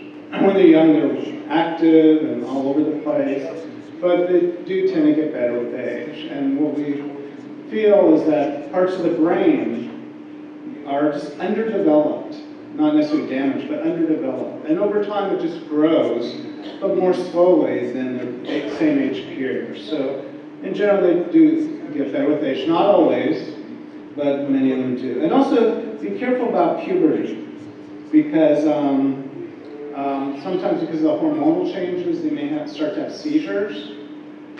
And so if your child is slowly getting better, and all of a sudden around puberty levels off or tends to get worse, then you might want to check to see if they may be dealing with some seizures, because we do see that in quite a few individuals. Okay, so they're slowly getting better, and then puberty, they level off, no more improvement, or get worse. Again, I would really look into the possibility of seizures. Doesn't mean they have seizures, but that is one sign that they might. And it's also important to realize that autism is treatable. There's a lot of treatments that will help them. Just because it might be genetic doesn't mean it cannot be helped. I remember when Dr. Remlin, who founded my organization, when he would give a talk, he would say, I have a genetic disorder. If it wasn't corrected, I couldn't drive, I couldn't work, I couldn't read. And then he'd wiggle his glasses and he'd say, I have poor eye vision. So just because there's a genetic component to autism, they still can be helped. And for many years, a lot of people didn't think they could be helped. And for a campaign that we actually started, basically the term autism is treatable. And unfortunately not everyone, but the majority can be helped in one way or another. So conclusion, so autism is known for 75 years. 1943 was the first paper.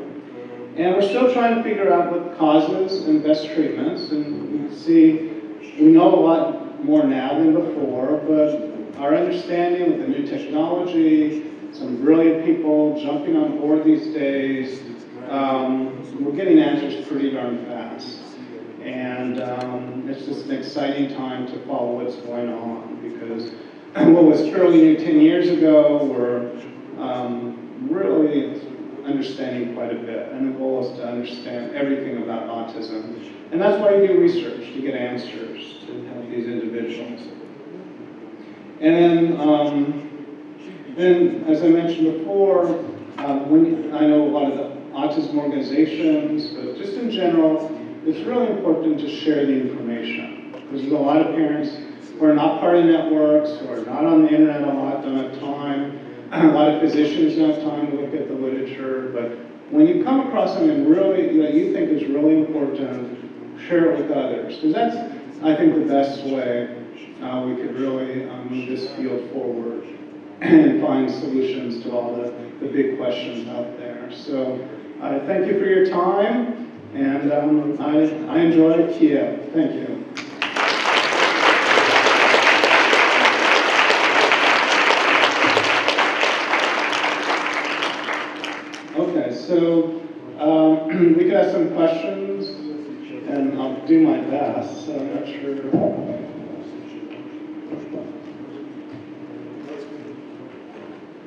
So maybe someone could help you with... You'll do it? Okay. No, I don't need this thing.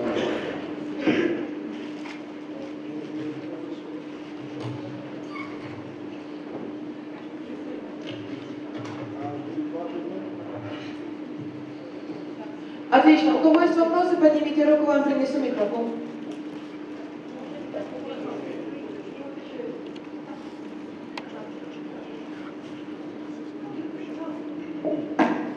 Здравствуйте, спасибо за прекрасную лекцию.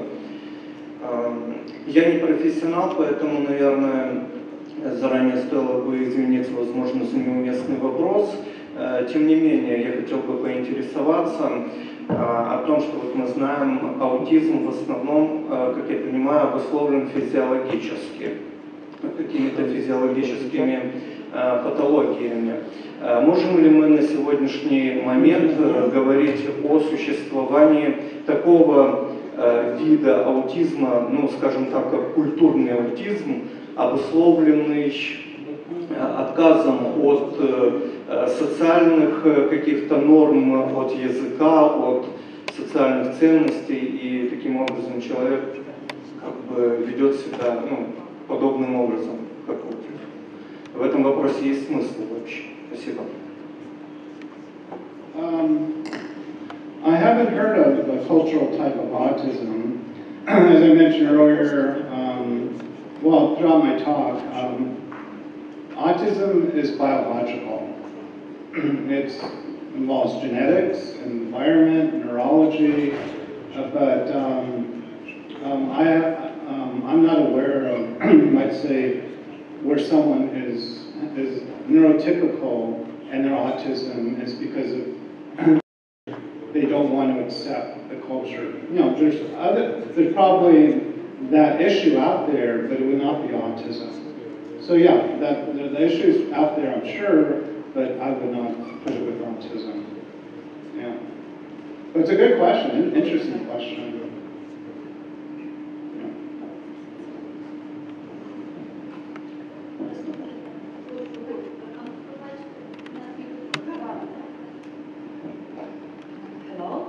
Nice to meet you. Yeah. I just wanted to ask if you have in the United States certain protocol which you follow when you treat the autism, because in Ukraine, when parents face with autism, they usually go from one doctor to another. They they make different analysis and get different diagnoses and different treatments. So just curious. Thank you. United States is the same as Ukraine.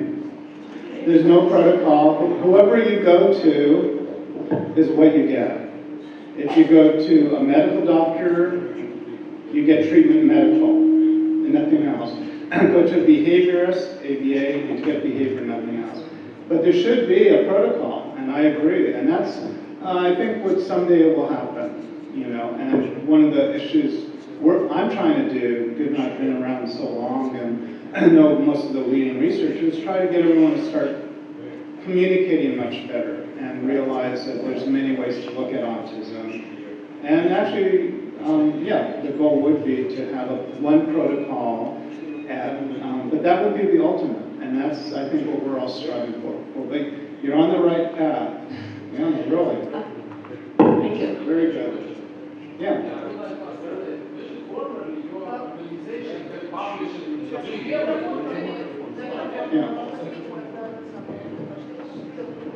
Okay, so formerly your organization published maybe 3 books about DAN, defeat autism. Oh, defeat autism. Yeah. It was something like it was asking in the previous question. It was a set of steps to diagnose or treat. I don't know all types of autism or not, but it was more or less clear description of more or less clear steps. But then maybe this last book has been published around 20 years ago or something like that. And then you, I mean not you, but your organization has stopped to publish such books. Why and why not to?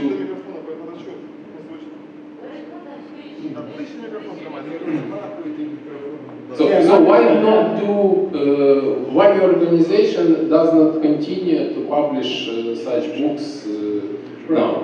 Well, basically, that protocol only dealt with biomedical, nutrients, gastrointestinal, and that's it. It didn't look at the whole person. It didn't acknowledge ABA. It didn't acknowledge sensory. So it only dealt with biomedical. And in those days, we were the only ones looking at gastrointestinal. We were the only ones looking at the immune system. We were the only ones looking at metabolism. And we were the only ones teaching doctors. But what happened, it became so popular that other organizations started to do the same thing. And we were also able to recruit many top medical doctors to work on those issues that we started. And so we helped pioneer and get those off the ground. But our organization, we consider ourselves always looking for new ways. So we felt that that was somewhat established. People now are treating and understanding GI and these other medical issues. So we have expanded into looking at other things to also consider behavioral, to also include sensory, to also start worrying about adults on the spectrum, to start worrying about seniors. So it's just a growth of the organization over time, rather than doing the same thing over and over again. And again, a lot of other people in the field have started following what we began. So that's the main reason. Я хочу поблагодарить вас за выступление и спросить вас такой вопрос, как исследователю больше. Вот. Вопрос как исследователю. Скажите, пожалуйста, если какое-то явление приобретает массовость, да? Почему вот такую массовость, не говорит ли это о какой-то эволюционном процессе, да? Природа редко ошибается, и действительно вот тех вот крайних случаев аутиста, то, что ниже ватерлинии, их все меньше и меньше, а все больше это адаптированные, да, варианты какого-то аутического спектра, и оно иногда даже похоже на какое-то дозревание нервной системы. Ведь эволюция не закончилась вот прямо сейчас, да, и нервная система постоянно продолжает дозревать, и это зависит, конечно, от входящих раздражителей огромного количества. Мне просто интересно ваше мнение по этому поводу. Благодарю. There's actually a lot of people have talked about the evolution, that our society is evolving and maybe the future is autism. But there has been a lot of talk for 20 years about that idea. As far as actually proving that true, I think would be very difficult. But along those lines, some people have argued that autism is our way to adapt, to change, due to the pollution in the air and all the toxins, because that's the best way to survive. But as far as actual evidence, I'm not aware of it, but it has been well discussed among quite a few people throughout the autism community. And it might be true, I just don't know. Yeah. Hi, so I have a question about the subtyping that you were talking about. So, with regards to that, it seems like there's a whole, like an enormous amount of things to look at when it comes to what could cause the different subtypes of autism. So, I wanted to know, in your experience, what would be like the best way to do initial studies on the different subtypes of autism? Right. There's a lot of different ways. I know there's someone at Stanford who's doing a lot of biological tests in many different ways and seeing how they might cluster.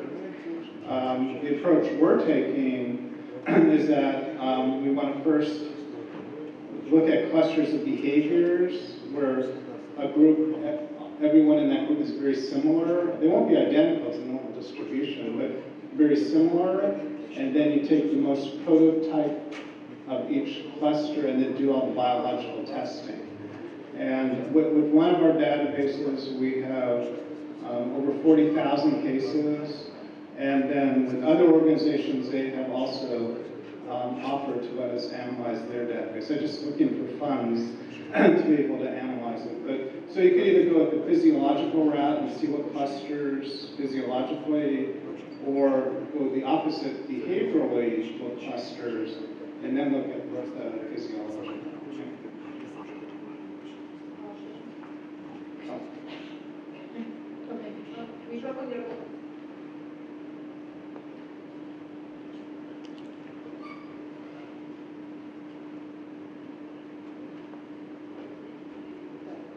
Давайте, может, пока другой вопрос, по микрофону включить. У нас люди задают вопроси в чаті. І як ви відноситесь до компенсаційних можливостей мозку при аутизмі, коли неробоча зона включається за рахунок найближчих зон, чи віддасть свої функції їм? Yeah, that's often referred to brain plasticity, and yeah, there's this discussion, and we feel it probably does happen, because, for example, neurofeedback tends to optimize brain function in slightly different areas, but there really hasn't been too much actual research to document, because it would be very difficult. But that's also, again, discussed quite a bit, in that at any age you could work on treatment that will improve their brain function. І ще одне питання щодо стволових клітин. Зараз університет Дюка дослідження велике запустили, вже другу фазу, наскільки мені відомо, завершили. Наскільки, як ви відноситесь до цього дослідження та таких можливостей лікування?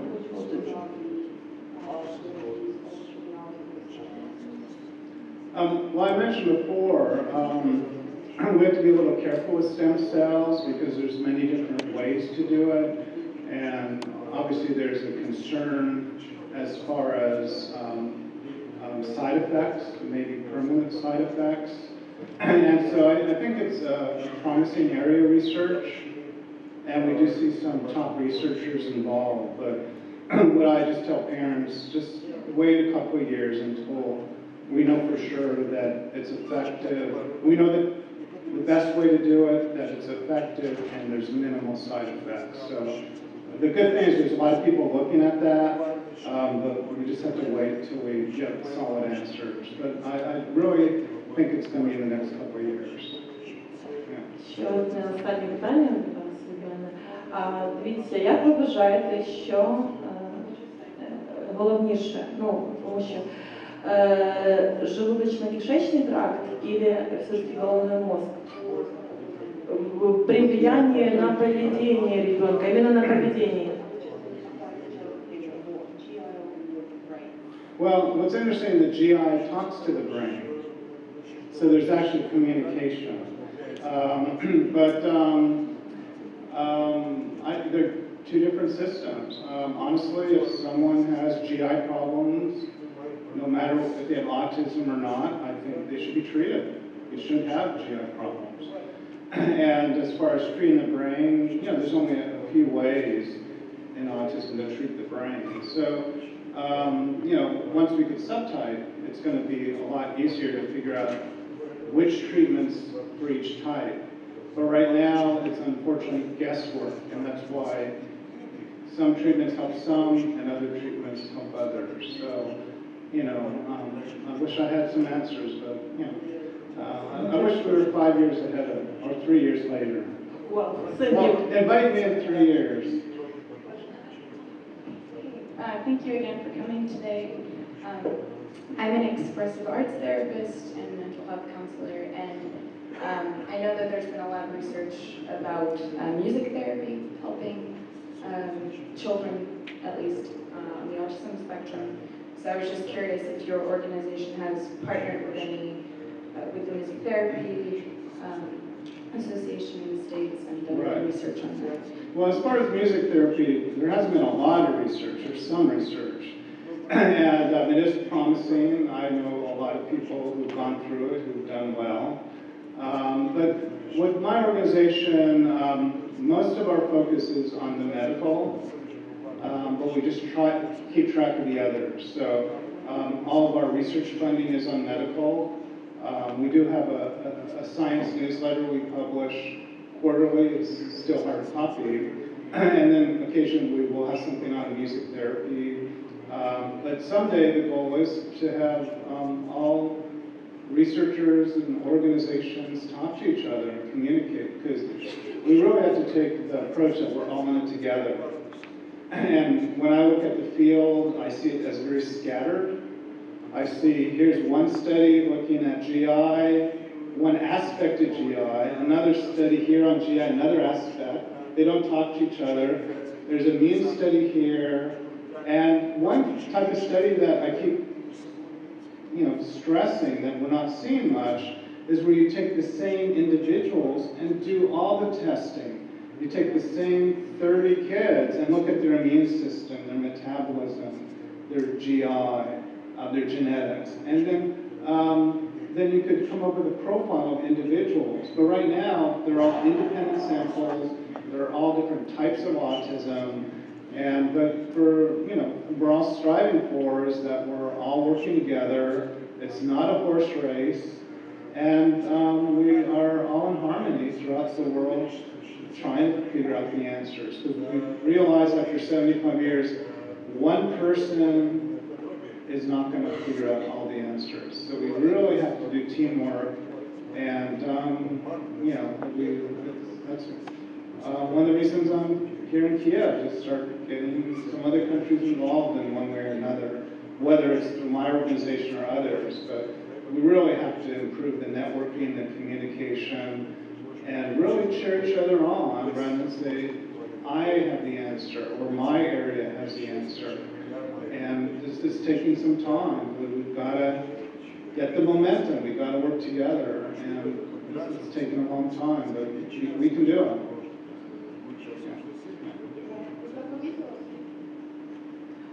Добрый день. Спасибо, было очень интересно. У меня больше практический вопрос, ориентированный на педагогов и психологов, которые работают в детских центрах. Можете ли дать какой-то совет или советы, как организовать учебный процесс, когда в общем коллективе появляются дети-аутисты? Спасибо.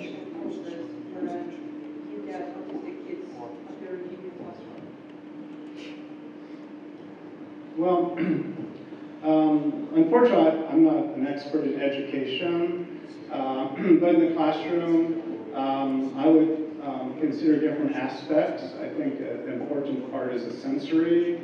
I know when you talk to adults, they say that their school days were horrible. The lights were too bright. There was the alarm bell would go off. They never knew when there would be an unexpected sound. A lot of children would hurt them and bully them. The teachers didn't understand why they did things. So I think with educators, it would be important to be aware of some of the, you might say, complaints that adults who lived it could share, because they have a lot to say. And then also just be well aware of what's going on in the field. But and it would be nice someday to have well, I'm sure there's conferences for educators on autism, but as far as practical, there may be some books I'm not aware of. But yeah, sure. Я немножко добавлю, поскольку я занималась вопросом аутистов в школе. Значит, нужно смотреть на три составляющие. Составляющая первая – сами дети. Ребенок, когда попадает в школу, очень много для него меняется. Это нормально для всех детей, поэтому первая неделя в школе – это полный хаос. Аутисту хаос тяжело, поэтому, чтобы ребенку было проще привыкнуть в школе и в ней существовать, первое, что нужно делать – подготовить самого ребенка. Нужно убедиться, что он может высидеть уроки, нужно убедиться, что он может выдержать сенсорную нагрузку. Желательно познакомить ребенка со школой в принципе еще до того, как начнутся занятия. Если он может прийти на несколько пробных занятий, прекрасно. Иногда ребенок может приходить на полдня, пока он привыкнет и сможет выдерживать целый день. Сейчас следующее – учителя. Учителя должны знать, что такое аутизм и как с этим работать. Я делаю лекции специально для школ, где я подробнее все это расписываю. Сейчас это очень общие мазки. У учителя должна быть поддержка. Литература уже есть. Фонд ДТ новогодним издал книгу, которая помогает провести учителя по аутисту в классе. Также должно быть очень хорошее сообщение между родителями, учителями и специалистами, поскольку если у ребенка есть какие-то особенности, например, он не выдерживает, когда доску царапают звук, вот просто его выносит, об этом нужно знать. То есть индивидуальные моменты опасности, вот на что нужно смотреть, где нужно ребенка поддержать, те, кто с этим ребенком работает, должны об этом знать, чтобы не доводить ребенка до крайней степени. Также школа должна быть готова к самому аутисту. Например, обязательно должна быть тихая комната, где перегруженный ребенок может зайти и успокоиться, привести себя в норму. Последняя часть – это родители других детей. Сами дети не знают, что такое аутизм, но они видят, что ребенок ведет себя как-то иначе. Они приходят домой, спрашивают родителей: папа, мама, а вот он делает вот так вот, что это такое? Что отвечают родители? Родители отвечают по-разному. Если ответ негативный, то отсюда и, собственно, вырастает и буллинг, и плохое отношение к ребенку. То есть работа с классом, работа с родителями класса подготовительная тоже должна быть. Если совсем коротко, то, пожалуй, все. Тьютор. Некоторым детям с аутизмом нужен тьютор. Некоторые могут без тьютора, но тем, кому он нужен, должны его иметь. То есть каждому ребенку должна быть поддержка, соответственно, его уровню. Вот, если очень коротко. Еще вопросы? Да. I just wanted to ask, I'm planning my trip to the United States now to my friend's marriage, and I also thinking about to take my child to the United States and make some diagnostic and maybe get some treatment. I'm just curious if you accept foreign private patients to your organization, and maybe how long could it take to take all the list of analysis, for example, and how much could it cost? Well, my organization does not see patients. We don't diagnose. We basically keep track of the research, fund research. It's full of desks and file cabinets and computers. But as far as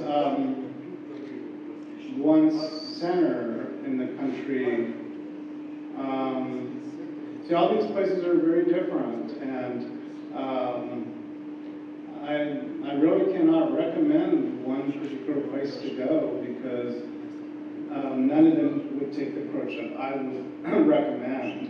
You know, there's places that will evaluate behavior, there's places that will evaluate sensory, there's physicians who will do medical, but as far as one place to do it all, I'm really not aware of. Yeah, if you're going to go out there, you could, I could give you my card later, and I could ask around and forward it to you. And may I ask one more? Yeah, sure. Thank you. I'm just if the patient gets the diagnosis of autism, is it the reason to refuse the vaccination in the United States?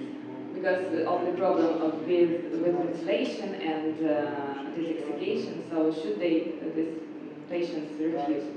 Yeah, well, the vaccination issue is somewhat mixed. If you look at the research, mostly correlational, it shows there's no relationship. So as far as it actually causing autism, there's more evidence to show that it probably doesn't. But I'll tell you, there are a lot of parents who say their child does change.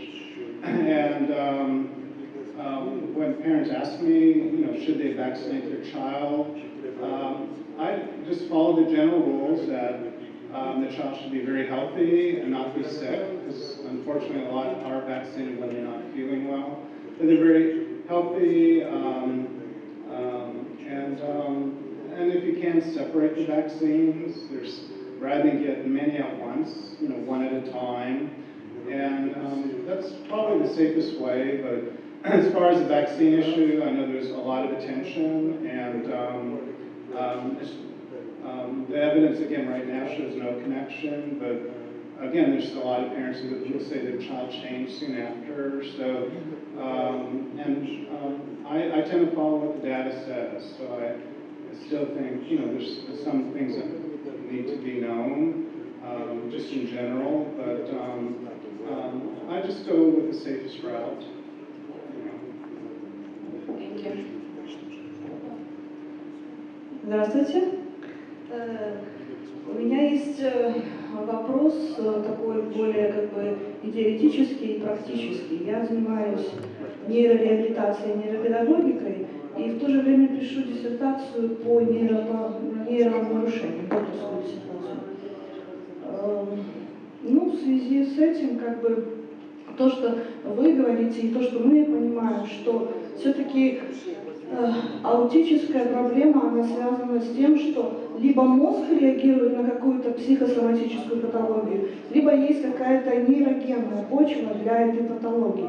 То есть это взаимосвязь какая-то. И на сегодняшний день мы в аспекте именно развития нервных волокон через двигательную активность и также формирование поведения, начиная от правильных движений, осознанного поведения и заканчивая когнитивным поведением и когнитивной и социальной расширение социальной коммуникации и так далее. То есть, если у вас такие исследования, проводите ли вы такие комплексные исследования, и были ли у вас результаты именно в сфере того, насколько развиваются нервные связи новые, через двигательную активность и через расширение социальных связей. Спасибо.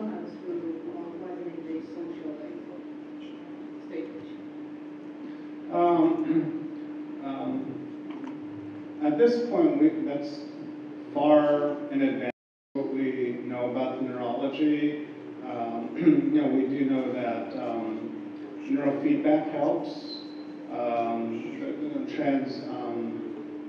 Magnetic stimulation helps, but as far as actually seeing changes in neural pathways due to treatment, I think we're far from that right now. As far as psychosomatic, I've never heard that related to autism before. So I'm just not aware of any of that research. And I really don't think the field is at that point right now. Еще вопросы? Да. Все-таки скажем, есть какой-нибудь вопрос, чтобы сразу передавали? Thank you very much. It is very positive for parents to hear that this disease can be treated. Thank you very much from me as a parent of the child. But I have a question. Do you often hear in the United States the diagnosis of atypical or untypical autism? And what is the main differences or approaches to this problem? Thank you. Well, I occasionally hear atypical autism, and there's a saying in the field is that if you've got one child with autism, you've got one child with autism because it varies so much. But I've heard atypical just meaning a very mild form. I've heard atypical regarding being mentally challenged. These were mentally retarded and autistic. But the issue is that autism is a full spectrum, so you have all different types. So one could easily argue that there's no typical autism, and that almost every type is atypical. So it's just a matter of wording. But at this point in time, given that we're really treating the spectrum, we're not treating specific types yet, then unfortunately almost anything goes. And that's why some treatments help, some don't. That's why it's so hard to figure out what the cause is. But in my mind, atypical autism, one could argue there's no typical autism. So, yeah. So I wish I could shed light on that, but I can't. Sorry. Добрий день, я хочу задати таке питання. Ви розповідали про порівняння аутизму між братами і сестрами. Чи існують дослідження порівняння аутизму в різних поколіннях однієї родини? Дякую. Чи існують дослідження порівняння аутизму між поколіннями в одній родині? So is the research comparing the occurrence of autism within the same generation, or between the generations of a family? There are quite a few genetic studies that do look at grandparents, parents, and children. And actually, we see quite a few relatives have autism or autistic behaviors. And so there is genetic work on that, but they really haven't come across anything major. In fact, if anything, they do not see as much overlap as they expect. They see it through generations, but they don't see the same genes. And so, yeah, and so that's a hard question. It's a good question to ask, but it's a hard question to answer right now. Yeah, sorry. Еще вопросы? Да, хорошо. Есть ли в Соединенных Штатах мифы о том, что прививки приводят к аутизму? Есть какие-то исследования, которые это подтверждают либо опровергают? И на чем основаны в основном такие мифы? Спасибо. So she was in internet regarding vaccine being cause of autism, and if so, what reasoning do they provide? The second part of the question is about the study that proved the opposite, that vaccines are not connected, well, the vaccines are not the reason for autism. Right, and the vaccine issue has been very controversial, and as I mentioned, if you look at the actual research, even though it's all correlational, they're not seeing the relationship. It's quite possible if you break autism down into subgroups, there might be something there because they look at autism as a whole. But again, as a researcher, we have to follow the data rather than just our opinion. And again, there have been quite a few studies looking at it, but right now, there's really no solid evidence that vaccines cause autism. I think one thing we do have to start getting a better handle is about the immune system. And I think once we could understand what's really going on regarding the immune system, it's going to shed a lot of light in terms of that issue as well as many other issues. So, but again, as a researcher, I try not to rely on opinion, but rely on the data. Еще вопросы? That's good. Ну, тоді я думаю, що ми можемо подякувати Стівену за таку активну участь в розбудові проблем нашої країни. Я сподіваюся на те, що ті, хто був сьогодні присутні, або ваші знайомі, долучаться до того, що ми можемо взяти участь в тому, щоб була переведена щоб були переведені або окремі дослідження, або всі сторінки сайту і були доступні для наших громадян. Дякую.